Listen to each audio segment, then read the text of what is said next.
The comment today that has got headlines, and he was giving this speech because it's the festival of Ashura, which is an important Shia memorial. This is what he tends to do, is he adds political comments onto religious speeches. And the one that has got all the headlines today is this comment about retaliating for the death of a Hezbollah fighter, and saying that every time Israel kills a Hezbollah fighter, they will retaliate by killing an Israeli soldier. And of course, we've just seen the renewal of the UNIFIL mandate, which is the UN organization that maintains, or is tasked with maintaining, peace on the Israeli-Lebanese border, because the two countries are still officially at war.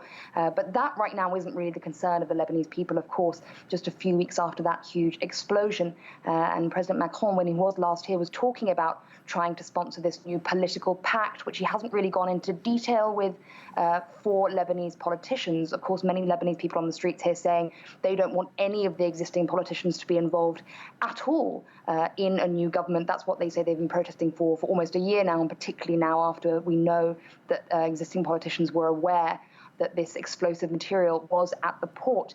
Now, one of the things that Hassan Nasrallah said today is that he's open to this idea that President Macron suggested, but only if it is agreed to by all the political factions, who are, of course, religious factions, the way this country is divided up between different sectarian groups, which is exactly what these protesters don't want. They don't want to return to the old system. So the people who want to maintain that system say it's essential to maintain peace in Lebanon. The people who want to change that system say that it's the thing that's holding Lebanon back. Now, of course, tomorrow we're seeing new consultations over a new prime minister, but many people feel that a prime minister and new cabinet chosen by the existing parliament, rather than having new elections, will not succeed in bringing about a different kind of government. And many people feel that even with new elections, if they're undertaken under that old sectarian division system, they still won't get the kind of government they want. So many concerns here that despite these political comments by Hassan Nasrallah saying that he's open to some sort of political discourse, that actually they're just trying to reinforce the old system. So, later tomorrow, there will be some kind of effort to try and find a way out of this, to try and form a new government. The French President, Emmanuel Macron, will be in the room. What are the Lebanese people expecting from Macron tomorrow?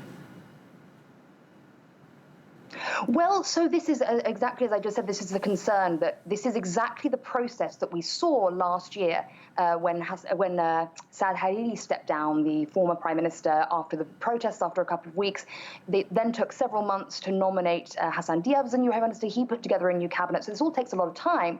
And then, of course, they said they would put in all these reforms, and they didn't. So many people feel that if the exact same system happens now and a prime minister who satisfies the current parliament is chosen, then takes a while to put together a new cabinet and makes lots of promises of reform, nothing will change. Now, Emmanuel Macron has been pushing for reforms for months and saying that we won't help you without them. Of course, now we're in a disaster relief situation. So the French government, as well as many other governments, have been providing disaster relief, but they're still saying they won't provide any more support for the Lebanese government unless changes are made. As I say, protesters say that won't happen simply because it's coming from an existing political class, so they will still be the same kind of government. But obviously it's being pushed forward because Macron is returning, and it's the 100th anniversary of an independent Lebanon as well. So at a time when the country had been planning celebrations, now there's great concern about the future of the country and dire warnings that the country may be falling apart.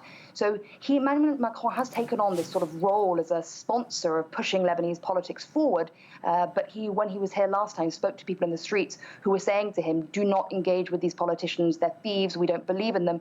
So there's not really much hope amongst Lebanese people that him being in those talks tomorrow is really going to make a difference. But him being in the country makes Lebanese people hope that perhaps the international community is going to start engaging with civil society groups rather than the existing politicians.